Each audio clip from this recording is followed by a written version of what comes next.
Hey guys, Kudo from Phandroid.com, and this is our review of the Motorola DROID Ultra and DROID MAXX. These two phones are at the top tier of Verizon's DROID lineup for late 2013.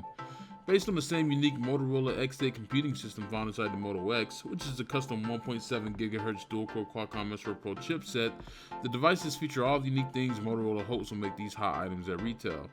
I'm talking about stuff like active notifications and touchless controls, both of which we'll touch on in a bit. Starting with the hardware, both these devices are nearly identical, though there are some key differences to note in both build quality and specs. For starters, both devices feature a Kevlar unibody design, though the Ultra's is covered with the plastic material, while the MAXX's soft touch Kevlar coating is exposed. This gives the MAXX a bit more of a premium look and feel over the Ultra, but both still look and feel fantastic. Another key difference between the two are storage and battery. The Ultra has 16 gigs of internal storage and a 2130 mAh battery, while the MAXX has 32 gigs of storage and a whopping 3500 mAh. Neither batteries are removable, and neither allow you to expand storage using a micro SD card. It's also worth noting that you can charge the MAXX's battery with any standard wireless charging mat, while the Ultra does not support that feature. Motorola says that the Ultra is supposed to be able to deliver 24 hours of battery life with typical usage, and the MAXX is supposed to deliver 48 hours. These claims are far from far-fetched, with my typical days netting quite close to those figures. You won't always hit 24 or 48 hours, nor will you always even hit 20 or 40 hours, but if you're really trying, you can definitely hit those marks. Everything else about these two are identical.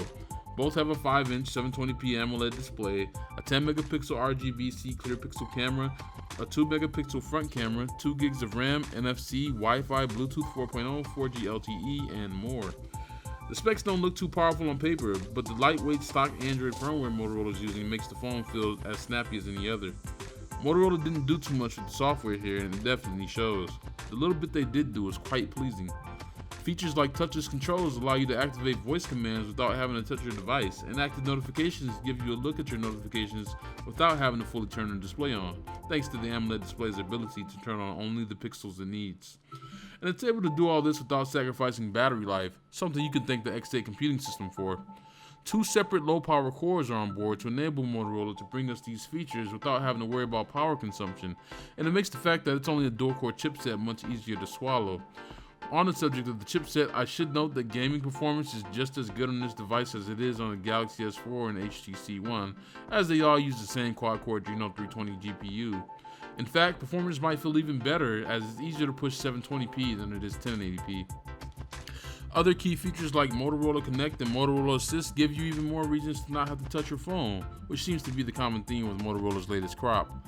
We'd applaud them for Miracast wireless display support, but they felt including this somehow meant users wouldn't want an HDMI port. Verizon's touch was made obvious with things like Droid Zap and the Droid Command Center. The former is a gimmicky way of sharing pictures without using NFC, while the latter is nothing but a convenient widget. Their crop of pre-installed applications are on board as well. All these things are out of the way and not forced on the user in any way, and with the ability to disable any app you want, this shouldn't be an issue for anyone. The Motorola DROID Ultra and DROID MAXX are both available on Verizon Wireless for $200 and $300 respectively. Be sure to head to Phandroid.com for the full written review.